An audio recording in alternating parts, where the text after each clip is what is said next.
Olá, pessoal. Hoje é terça-feira, 23 de setembro de 2025, e nosso amigo John Helmer está de volta conosco. Bem-vindo de volta, John. Obrigado por me receber, Nima. John, vamos começar com o que aprendemos da Rússia, que a Rússia quer continuar cumprindo as restrições quantitativas sob o Tratado New START. E agora cabe a Donald Trump e a sua administração decidir o que querem fazer. Qual a sua opinião sobre isso? Your take on that? It's a very good illustration. It's very important. É uma ilustração muito boa. É uma ilustração muito importante da atitude russa em relação a Trump e ao governo Trump. Por um lado, o que o presidente Putin disse não é a primeira vez que o presidente Putin oferece a Donald Trump uma pausa, um tempo para reflexão, mais tempo para chegar a um acordo sobre limitações de armas nucleares estratégicas. Putin ofereceu isso a Trump em 2020. Trump rejeitou e depois perdeu a eleição algumas semanas depois. Biden aceitou a extensão dos termos do tratado New START. E não vamos testar a memória do nosso público. Eu publiquei isso como Dançando com Ursos no meu site.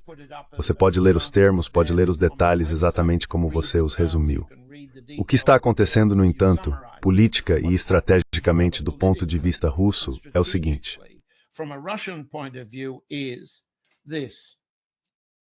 The Russian side, having met Trump, Putin... O lado russo tendo encontrado Trump, Putin tendo visto cara a cara, conversado com ele, ouvido, entende o que Trump não consegue entender, o que ele não pode decidir em termos de um acordo para a guerra na Ucrânia.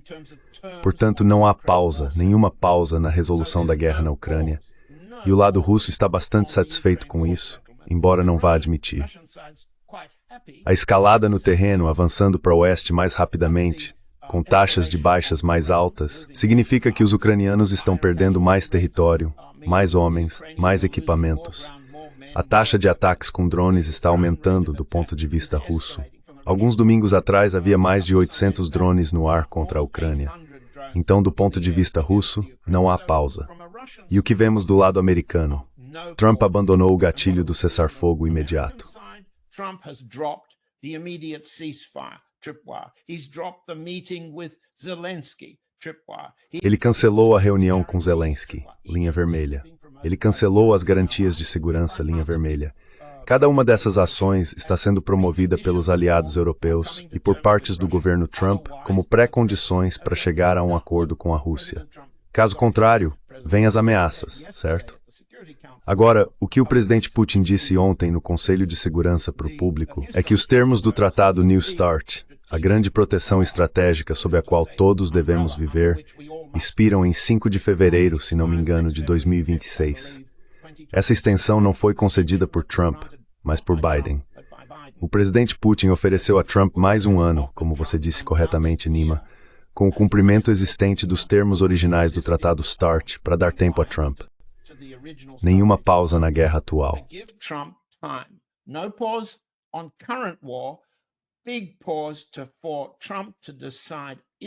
Grande pausa para Trump decidir. Ele vai realmente se comprometer com o domo dourado de vários trilhões de dólares que desestabiliza toda a segurança mútua no nível dos mísseis nucleares? E isso é profundamente belicista em relação à Rússia, como a Rússia percebe.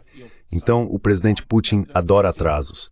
E neste caso específico, ele está oferecendo um atraso estratégico a Trump, na esperança de que Trump consiga, ou que o governo Trump consiga, superar as forças de interesse, sejam elas regionais, eleitorais ou ligadas ao dinheiro de Musk, todas fortemente investidas no negócio do domo dourado de vários trilhões de dólares.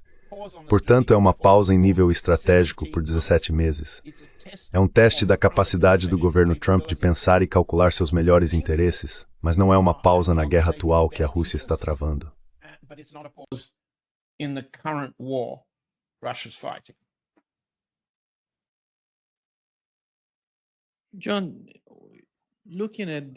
John, olhando para o comportamento do governo Trump junto com os europeus, ele foi ao Reino Unido, conversou com eles. Parece que a Europa ainda está pensando em escalada, porque não se trata apenas da Ucrânia. Você olha para a Moldávia, olha para outros lugares. Os drones estão circulando por toda parte. Estão falando sobre novos drones chegando ao aeroporto de Copenhague. Sim, nas últimas 24 horas. Copenhague. A Dinamarca fazendo exatamente na Dinamarca. O que está acontecendo com outros países? O que está acontecendo, na sua opinião? What is happening in your opinion? I think it's very clear, but it's not very. Acho que isso está muito claro, mas não é deixado muito claro no universo dos podcasts. E certamente não é deixado claro na grande mídia. O que está claro para mim, a partir das evidências, especialmente as evidências apresentadas por Trump em sua visita ao castelo de Windsor e em suas reuniões com o primeiro-ministro Starmer, é que Trump é reativo. Trump não pode tomar decisões sobre políticas ou termos de combate. Certamente não em relação à Rússia. Ele age depois de seus próprios homens no âmbito doméstico, liderados por Stephen Miller, vice-chefe de gabinete na Casa Branca, ou em termos internacionais, liderado pelos chamados aliados, Starmer, Macron, chanceler Scholz da Alemanha, Stubb da Finlândia e outros. Ele é levado a tomar decisões depois do acontecimento. Ele tuita depois do acontecimento. He tweets after the event. So, this is an encouragement, since everybody. Portanto, isso serve como um incentivo, já que todos, tanto adversários quanto aliados, entendem as severas limitações deste presidente em particular.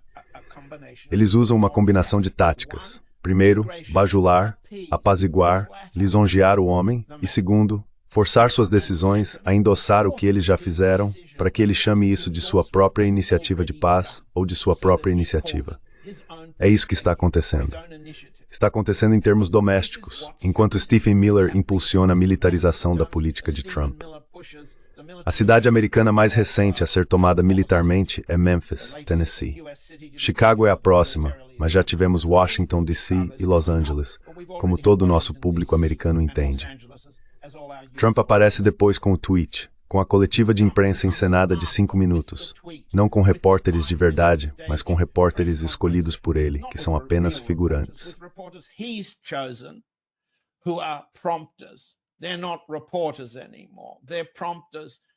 Eles não são mais repórteres, são apenas sugeridores. São uma claque de membros da plateia aplaudindo para dar a ele as deixas que ele já memorizou como slogans e jingles em sua cabeça. Este é o Trump, o retroativo. Então vamos analisar. O que vimos? Vimos Israel atacar e tentar matar a liderança política do Hamas no Catar, tudo com conhecimento prévio, cooperação e colaboração dos Zetausan na própria operação, mas fracassa. A reação do Trump depois é uma combinação. Sim, foi uma boa oportunidade. Ele era a favor de matar o Hamas, sem dúvida. Ele disse isso. Por outro lado, é uma pena que tenha fracassado. Por outro lado, é uma pena que isso tenha interferido nas minhas relações com o cheque do Catar, que me deu um avião de 400 milhões de dólares. Estou em dívida. Isso é um presente.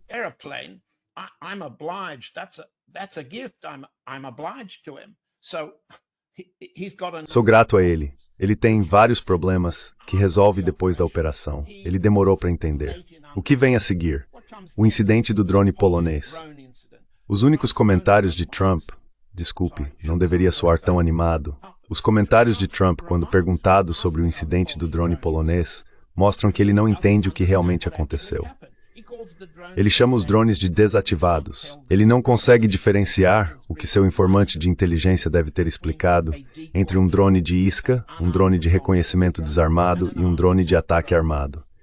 Em todos os drones que supostamente caíram na Polônia, nenhum estava armado.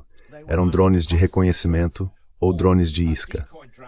Mas do ponto de vista russo, foi claramente declarado que eles estavam voando muito além do alcance dos drones russos desse tipo, de isca e de reconhecimento. É mais provável que tenham sido operados, tipos russos, pelos ucranianos, ou com alguma cooperação dos poloneses, para estimular e provocar uma série de ações que se seguiram, que o próprio Trump então se vê obrigado a endossar. Trump himself is then obliged to endorse. Starmer, por exemplo, ofereceu que a Força Aérea Britânica sobrevoasse a Polônia para proteger seu espaço aéreo. Após o evento polonês, pouco antes do evento polonês, tivemos o episódio encenado em que von der Leyen, presidente da Comissão Europeia, afirmou que o pouso de seu avião na Bulgária havia sido interferido por bloqueio eletrônico russo. Isso foi categoricamente e explicitamente negado como desonesto, como uma mentira, pelo FlightAware, o sistema que monitora todos os voos de entrada e saída em qualquer lugar. Portanto, foi uma tentativa de von der Leyen de dramatizar a ameaça russa. Depois tivemos o evento da Estônia. A Estônia tem participado dos ataques com drones que a Ucrânia vem realizando contra a Rússia.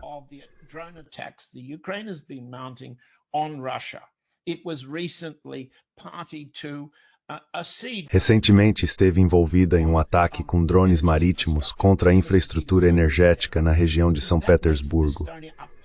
Isso faz da Estônia uma parte da guerra contra a Rússia. Todos entendem isso. O que acontece nesse caso específico, porém, é que os italianos, não os estonianos, os italianos, estão realizando missões de reconhecimento eletrônico e eles detectam o que foi mapeado por sites de radar militar italianos, como voos russos, que estão em águas ao largo da costa da Estônia. Os estonianos e os italianos chamam isso de espaço aéreo estoniano. Os russos chamam de espaço aéreo internacional. Os italianos seguem seu reconhecimento colocando 2 aviões para escoltar os russos. Tudo isso é seguido por uma reivindicação estoniana.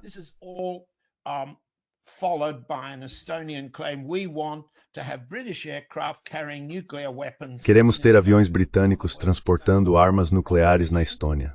Em outras palavras, é outra forma de provocação, projetada para persuadir o governante do mundo, o presidente Trump, o pacificador do mundo, o candidato ao Prêmio Nobel da Paz deste ano, de que ele precisa ser mais duro.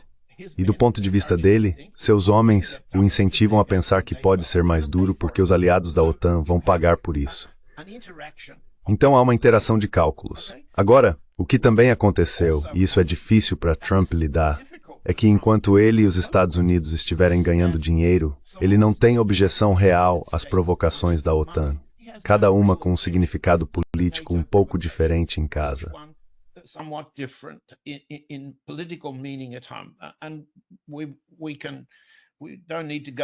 Não precisamos entrar no incidente do aeroporto de Copenhague hoje, no qual alguns grandes drones interromperam voos dinamarqueses.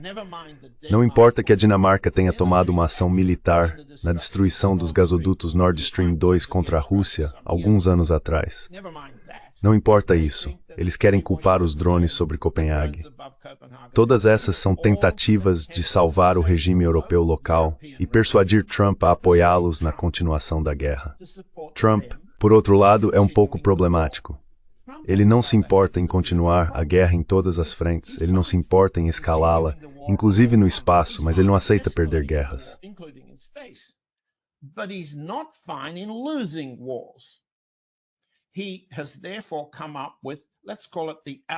Portanto, ele inventou, vamos chamar assim, o estratagema da reversão de aliados. Primeiro, ele publica um tweet que certamente foi escrito por Stephen Miller e outros na Casa Branca, no qual diz: sim, sou a favor de sanções realmente duras sobre o comércio de petróleo e de atingir Rússia, Índia e China, acrescenta Trump em uma de suas recentes conversas com a imprensa.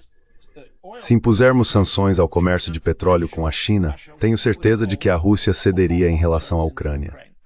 Isso está na cabeça dele. Ele não tem compreensão da combinação entre Índia, China e Rússia no momento. Mas esse não é o ponto. O que ele disse foi: sim, vou impor sanções, mas vocês na Europa têm que parar de comprar produtos petrolíferos russos. Ele não entra na diferença entre o petróleo bruto que a Rússia fornece para a Turquia, Índia, Eslováquia e outros lugares ainda.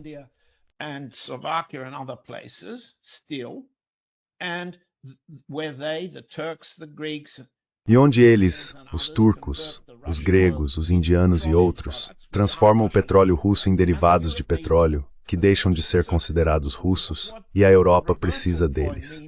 Então, o que essa manobra de reversão de aliados significa é: eu não posso impor novas sanções até que vocês imponham novas sanções à tribo do euro, sabendo que os europeus não podem fazer isso. À medida que nos aproximamos do inverno, cada um desses regimes, inclusive o de Trump, é altamente sensível à inflação dos custos de energia, à inflação do preço do petróleo. E essa manobra específica de reversão de aliados alivia ambos os lados, de mais uma tentativa de sanções. Depois há, e isso passou despercebido por quase todos, Matthew Whitaker, o embaixador dos Estados Unidos na OTAN, indicado por Trump, um político de Iowa, que tem transmitido de forma muito clara uma mensagem de reversão de aliados.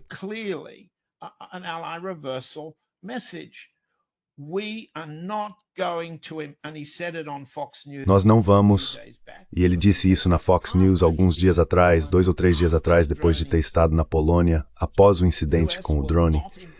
Os Estados Unidos não vão impor condições às partes em conflito. O papel dos Estados Unidos é mediar entre as duas partes. Não podemos ditar. Vou apenas ler o que Whitaker disse se eu estiver aqui na minha frente.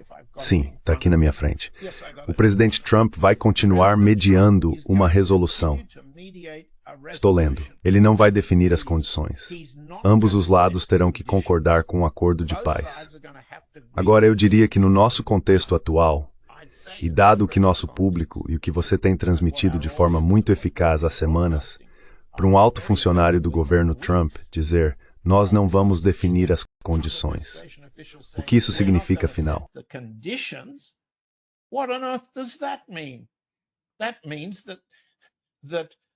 Isso significa que os Estados Unidos não vão dizer a Zelensky quais termos aceitar. Ele não vai concordar ou discordar dos termos britânicos, franceses, finlandeses ou alemães que foram propostos. Ele não vai concordar com o gatilho de cessar-fogo imediato. Ele não vai concordar com garantias de segurança. Ele não vai concordar com nada. Cabe às partes em conflito chegar a um acordo. Na prática, ele deixa a guerra continuar, o que o agrada porque está fornecendo às custas deles todas as armas que a Ucrânia está usando da Alemanha e dos outros. O que está acontecendo é sofisticado de analisar. Não é sofisticado na cabeça do Trump. É sofisticado na política de cada país europeu.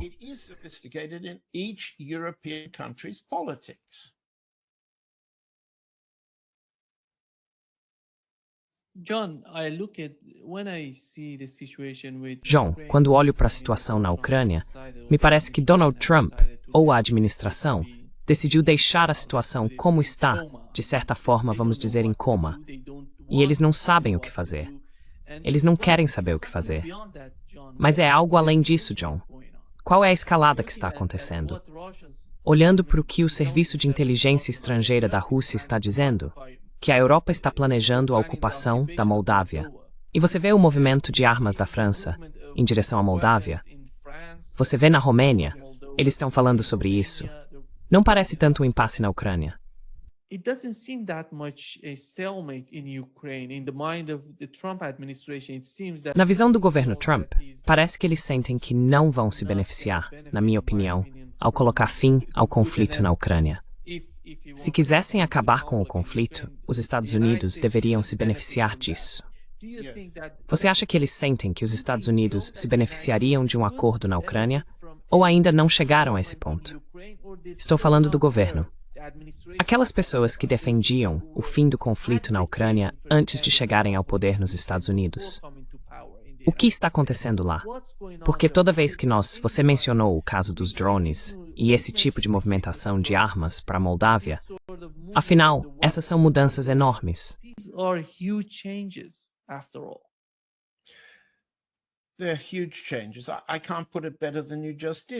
São mudanças enormes.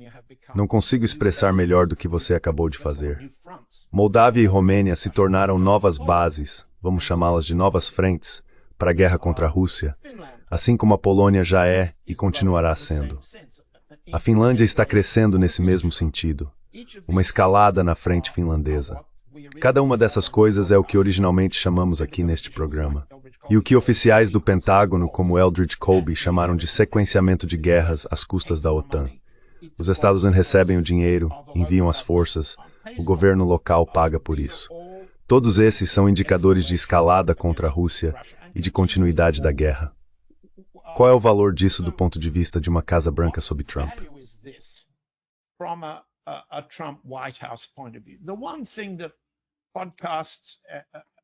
Uma coisa que os podcasts frequentemente deixam de lado é a política.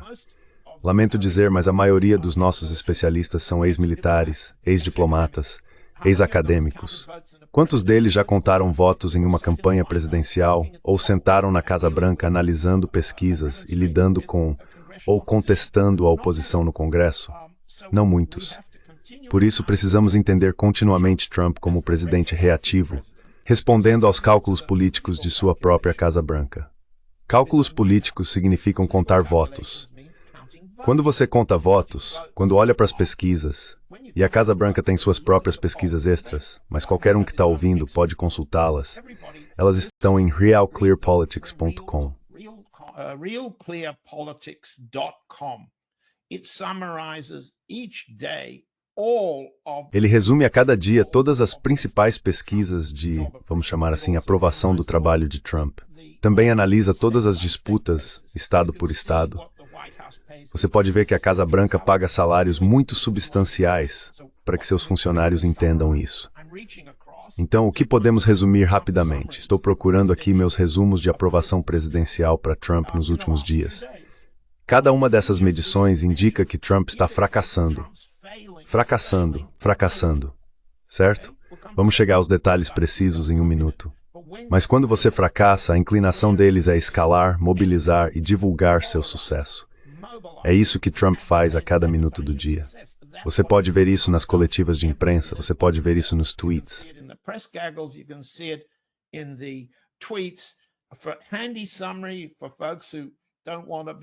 Por um resumo prático, para quem não quer ler muito, acesse rollcall.com, onde você pode ver tudo organizado diariamente.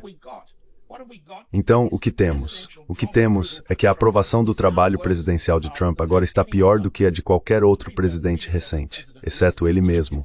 E sua atual desaprovação, ou reprovação, está indo abaixo do que foi em seu primeiro mandato, especialmente entre as eleitoras mulheres. A reprovação das mulheres em relação a Trump aumenta quando ele faz guerra. Ele acha que isso aumenta entre os homens. Ele pensou que o assassinato de Qasem Soleimani mobilizaria um sentimento de nós contra eles, nós contra aqueles que se opõem aos valores tradicionais, etc., etc., e que isso uniria os eleitores. Funcionou por 2 dias. It did for 2 days. Approval went up 2%. A aprovação subiu 2%, 2 pontos percentuais. A desaprovação, no entanto, também aumentou 2 pontos percentuais ao mesmo tempo. O que isso significa? Significa que eleitores independentes, especialmente mulheres e jovens americanos, estão cada vez mais desiludidos com o comportamento de Trump, sua disposição para exagerar, mobilizar e assim por diante. Isso é verdade para negros, hispânicos, mulheres brancas e jovens brancos. Portanto, o aumento nas pesquisas que os aliados de Trump, especialmente Miller, na Casa Branca, que é o gênio do mal por trás dessas estratégias, esperavam ao tentar mobilizar após a morte de Soleimani foi um fracasso. De modo geral, estou apenas conferindo meus papéis aqui, a desaprovação de Trump aumentou no último mês, 1 ponto ou 2.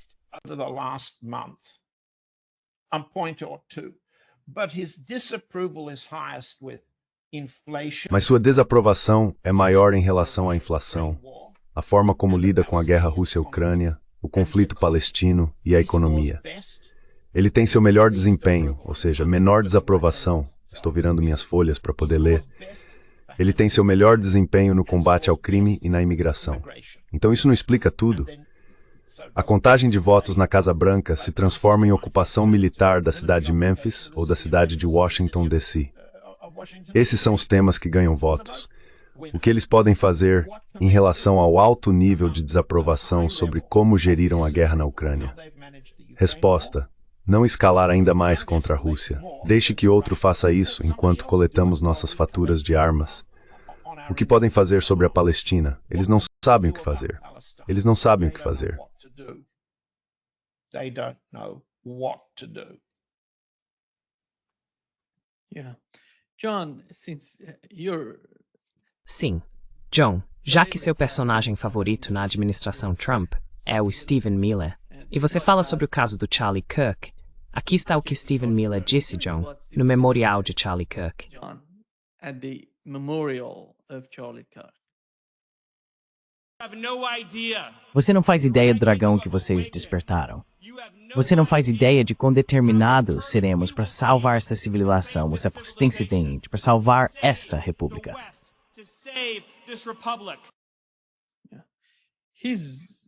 It's unbelievable because É inacreditável, porque eu não conhecia esse cara. Você foi o primeiro a me falar sobre ele e sobre o quanto ele é influente no governo Trump. O que ele está tentando fazer? Você acha que o governo Trump ganhou algum tipo de impulso? Ou eles estão tentando fazer algo com o caso do Charlie Kirk? Porque olhando, não sei se você viu o vídeo que o Jimmy Kimmel, se não me engano, exibiu, que acabou causando aquele problema dele com a ABC. Mas quando perguntaram ao Trump sobre o Charlie Kirk e como isso iria influenciá-lo, ele não mencionou. Ele disse, eu me sinto bem. Olhe para a construção que estamos fazendo aqui. Mas afinal, você vê todo o movimento em torno do Charlie Kirk e a forma como o governo Trump está tentando gerenciar isso. O que está passando na cabeça deles? O que eles estão tentando ganhar? E como isso é importante para o movimento MAGA, na sua opinião?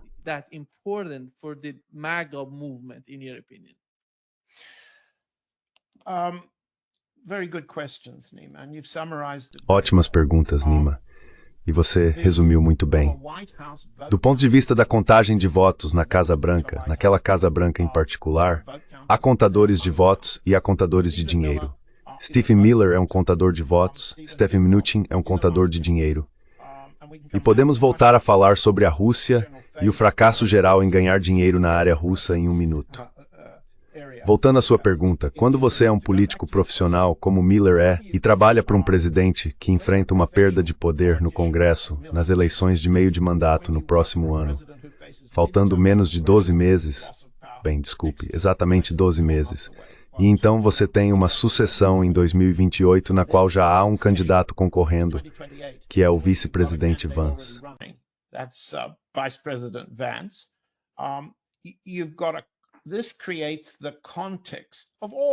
Isso cria o contexto para todos os assassinatos, todos os eventos, especialmente a violência. O contexto do assassinato é o que os podcasters estão usando como isca de cliques. Todo mundo está usando isso como isca de cliques. Miller está usando isso como isca de cliques.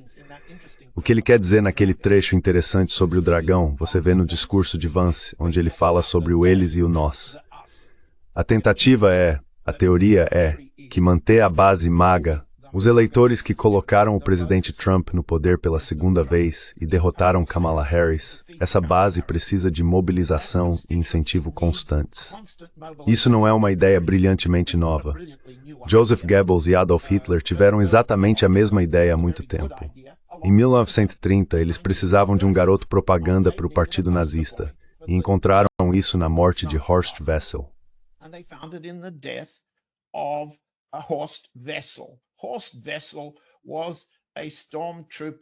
Horst Wessel era um membro das tropas de assalto, um brigão de rua que teve um conflito por aluguel não pago e foi morto a tiros por alguns amigos do senhorio, que por acaso eram membros do Partido Comunista, em 1930. A canção de Horst Wessel, uma música que ele compôs contra os vermelhos, tornou-se, com o cálculo de Goebbels e a aprovação de Hitler, o hino tema do Partido Nazista em ascensão durante os anos 30. E permaneceu como hino do partido até a derrota nazista em 1945. A teoria de Horst Wessel está sendo repetida hoje, mas já está fracassando. Os eleitores americanos, e me desculpe por me repetir, especialmente as mulheres, não gostam e têm medo da desestabilização causada por um assassinato, seja quem for. Os eleitores homens têm sido mais favoráveis a Trump e apoiaram o dragão, a luta contra eles, a luta pelos nossos valores tradicionais.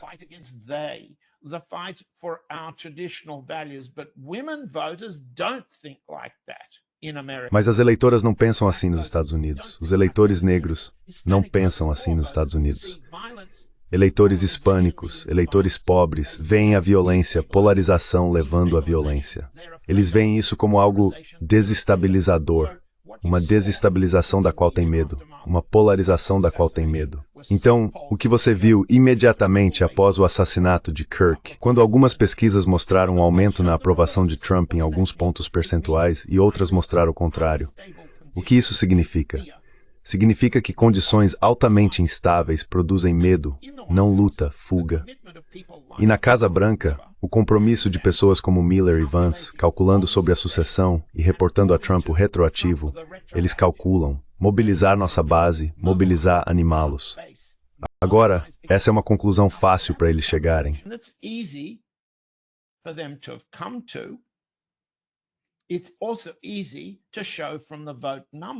Também é fácil mostrar pelos números de votos que isso não está funcionando. Os eleitores jovens são muito sensíveis, todos nós somos, mas ainda mais sensíveis no início de suas carreiras às inadequações de sua renda, caso queiram comprar uma casa. Não preciso entrar nesse mérito, mas os eleitores jovens estão abandonando a base de Trump. Estão abandonando a base do MAGA. Agora, qual era o verdadeiro trabalho de Kirk?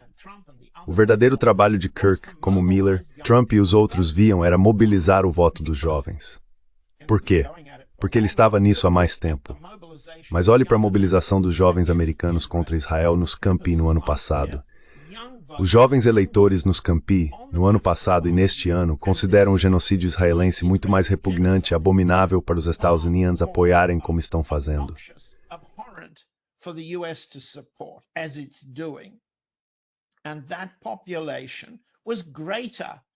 E essa população era maior do que a de Kirk.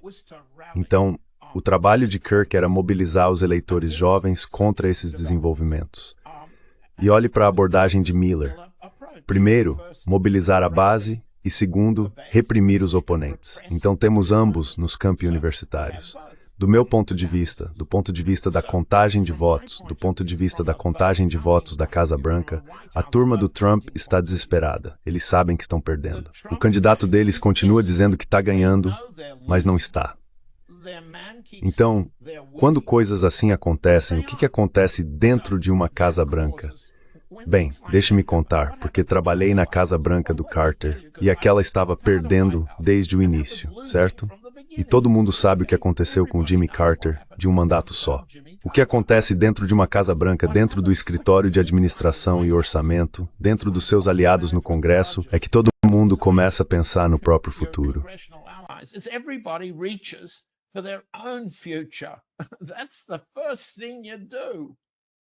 Essa é a primeira coisa que você faz. Onde você estará no ano que vem? Onde você estará quando a eleição presidencial acontecer de novo? Então as pessoas começam a brigar entre si. E eu ainda não consigo ver isso, mas certamente está acontecendo dentro da ala oeste, certamente está acontecendo dentro do Partido Republicano no Congresso, certamente está acontecendo. Então, se você souber o que procurar, eventualmente vai encontrar. O que acontece quando isso começa a acontecer em uma administração desse tamanho? Infantil, desculpe, tem apenas 6 meses de vida. Tem apenas 6 meses e eles já estão perdendo sua base. Estão perdendo sua base, como mostram as pesquisas, mais rápido do que Biden perdeu, mais rápido do que Trump no primeiro mandato perdeu. O que você faz? Você se torna agressivamente repressivo. Você fica muito rígido com qualquer sinal de dissidência, de diferença, dentro da sua própria casa.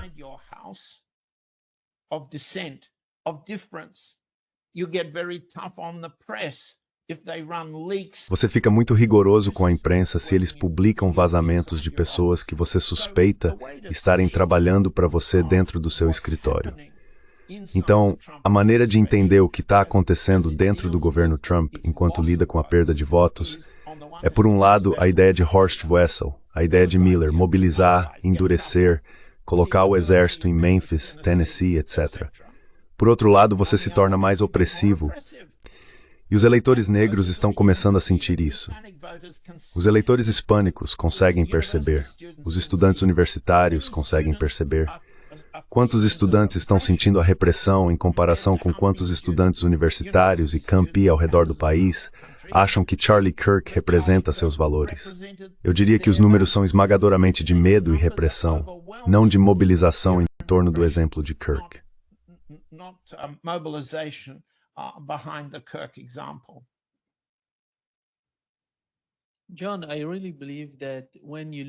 John, eu realmente acredito que, quando você observa o movimento do Charlie Kirk nos Estados Unidos, me parece que ele estava se aproximando das pessoas que você mencionou no campus. daqueles estudantes que estavam se comunicando com ele. De certa forma, ele estava tentando impulsionar a retórica, incentivar a mentalidade de apoio ao MAGA, ao Donald Trump, ao movimento. Mas afinal, as mudanças que estavam acontecendo com ele pessoalmente em relação ao Oriente Médio foram enormes.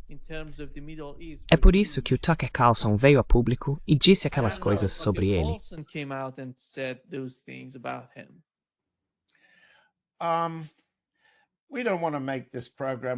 Não queremos fazer deste programa todo sobre o falecido Sr. Kirk.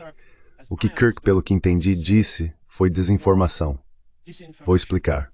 Naquele último vídeo onde ele levanta o chamado ceticismo sobre o genocídio, o ceticismo sobre Netanyahu, isso fomentou a teoria de que Netanyahu, tendo oferecido mais dinheiro, depois ameaçou com punição caso não houvesse conformidade. E isso leva à teoria de que os israelenses, de alguma forma, estiveram envolvidos na morte.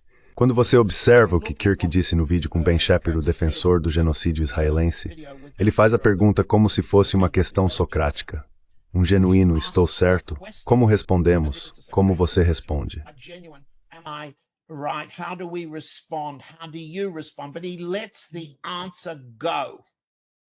Mas ele deixa a resposta passar. Ele recebe em retrospecto, postumamente, o crédito por ter feito a pergunta. Ele merece o crédito por ter feito a pergunta, mas deixa a resposta sem ser testada e sem ser desafiada por ele mesmo. E qual era o seu slogan? Seu slogan era um truque retórico de debatedor. Prove que estou errado. Pessoal, prestem muita atenção. No nosso mundo, seja na ciência, nos tribunais, nas universidades ou lendo jornais, o padrão para dizer a verdade é que você deve provar que está certo. Prove que estou errado é uma inversão. É um truque de debatedor. Nenhum promotor vai ao tribunal provar que alguém cometeu um assassinato dizendo "prove que estou errado".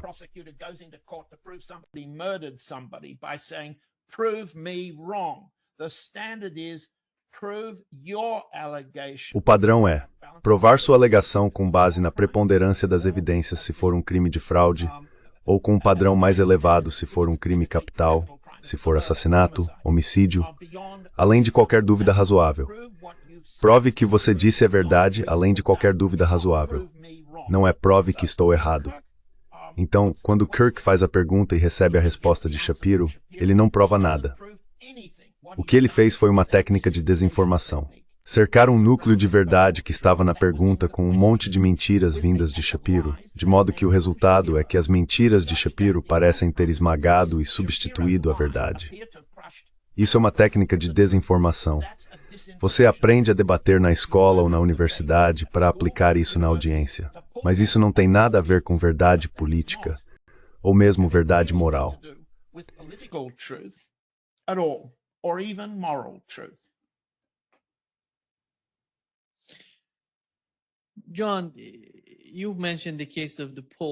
John, você mencionou o caso das pesquisas e da opinião pública nos Estados Unidos. Quando se trata da Palestina e do reconhecimento do Estado da Palestina em países europeus, podemos fazer o mesmo argumento, de que eles estão fazendo tudo isso por causa da opinião pública, por causa dos votos. E afinal, se for esse o caso, acho que a situação da Palestina está melhorando em termos de reconhecimento. Sabemos que a solução de 2 estados, como falamos antes, é de certa forma muito difícil de alcançar. Como você vê toda a situação em relação ao caso da Palestina? How do you see the whole situation with the case of Palestine? Bem, novamente você colocou muito bem, e só posso concordar com você, Nima. Não estamos aqui para discutir a viabilidade da solução de 2 estados. Sua pergunta foi, por que temos o Reino Unido, França, Canadá, Austrália e outros países europeus cada vez mais dispostos a reconhecer a Palestina como um estado? O que basicamente significa o Fatah. Desculpe por te interromper, John. Sorry for interrupting you, John. We had huge Tivemos grandes protestos na Itália. Nem ensinamos da Meloni nesse in that direction. Go ahead. It's a protest against Maloney. And we've had the same thing. Vá em frente. É um protesto contra Meloni. E vimos o mesmo em Atenas, em toda a Europa. Os regimes que têm apoiado Israel estão se defendendo, oferecendo um compromisso com a solução de 2 estados, algumas sanções ao envio de armas para Israel e uma certa, como dizer, tentativa de apaziguar os protestos de rua. de que o genocídio é uma política israelense que não deve ser cumprida, apoiada ou armada pelos Estados europeus. Então vejo cada um desses esforços como uma tentativa dos regimes no poder.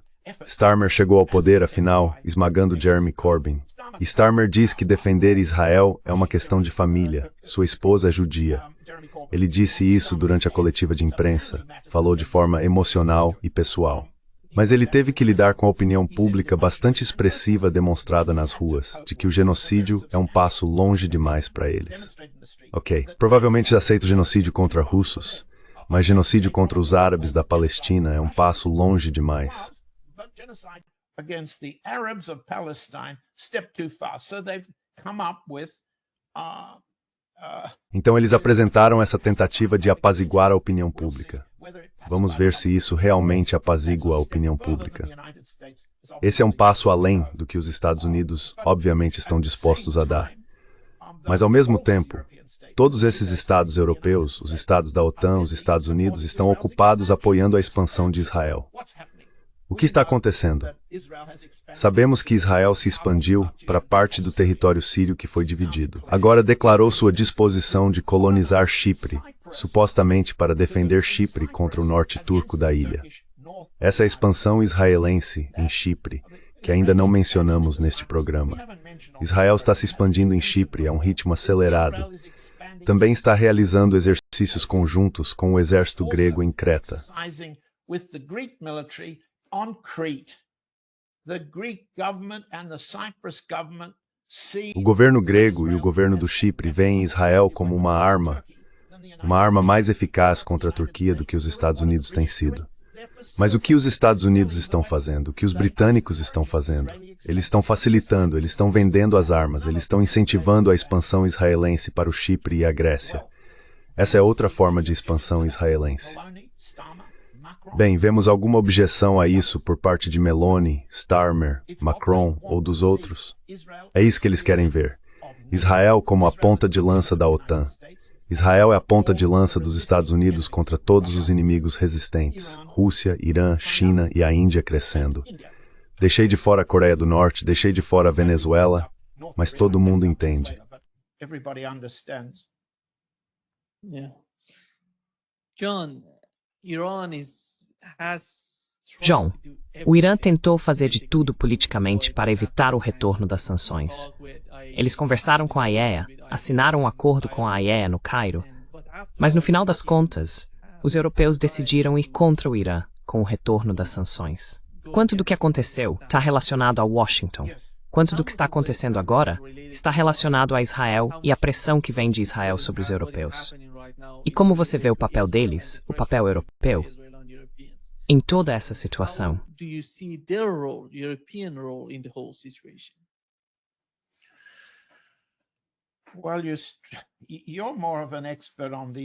Bem, você é mais especialista nesses assuntos do que eu. Você está me levando além do meu território habitual sobre a Rússia. O que posso dizer que seja melhor do que não sei ou concordo com você? Eu diria que a aliança contra o Irã está mais forte do que nunca em suas tentativas de escalar, prejudicar o Irã e impedir que o Irã se torne uma força de resistência regionalmente.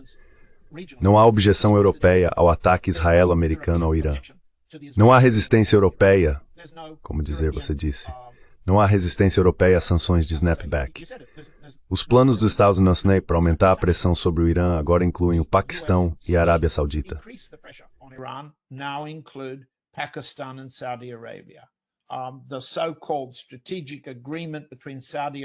O chamado acordo estratégico entre a Arábia Saudita e o Paquistão não passa de um esquema dos Estados Unidos para remobilizar o Paquistão, assim como já foi uma plataforma estratégica para lutar no Afeganistão contra os soviéticos, e agora para lutar contra o Irã, com os sauditas pagando a conta, como sempre fizeram antes. Vimos o presidente Trump afirmar que quer a base aérea de Bagram, ao norte de Cabul, de volta, como se os exausas não tivessem lutado uma guerra no Afeganistão, sido derrotados e obrigados a recuar, mas como se ele achasse que aquilo é propriedade dele. Agora, do que se trata tudo isso? Não se trata apenas de Bagram estar mais perto do campo de testes nucleares da China, ao nordeste. É uma plataforma muito séria para lutar contra o Irã, a oeste. Do ponto de vista iraniano, como você disse, os inimigos não estão relaxando. Não há interesse em um acordo de paz. Hã? There's no interest in a peace agreement, is there? There's no readiness to criticize Israel for Não há disposição para criticar Israel por tentar matar iranianos, enquanto as ruas dos países europeus protestam contra Israel por matar palestinos. Onde está a conexão? Não há conexão na política europeia entre uma coisa e outra. Por quê? Porque não restaram partidos políticos na Europa que façam a conexão que acabamos de fazer, que você faz, que nossos ouvintes fazem. É uma conexão óbvia. Enquanto Israel for uma ponta de lança, tanto da Europa quanto dos Estados Unidos, contra o Irã e contra os árabes, sua expansão para a Síria e Chipre significa também uma expansão contra os turcos. Vemos alguma análise por parte de algum partido político, além dos partidos de esquerda da Grécia e de alguns partidos de esquerda na Europa, mas todos eles foram desacreditados, assim como o Partido Trabalhista de Jeremy Corbyn foi desacreditado por ser o quê? Antissemitas? Ah, sim. for being what? Anti-Semitic? Oh, yeah.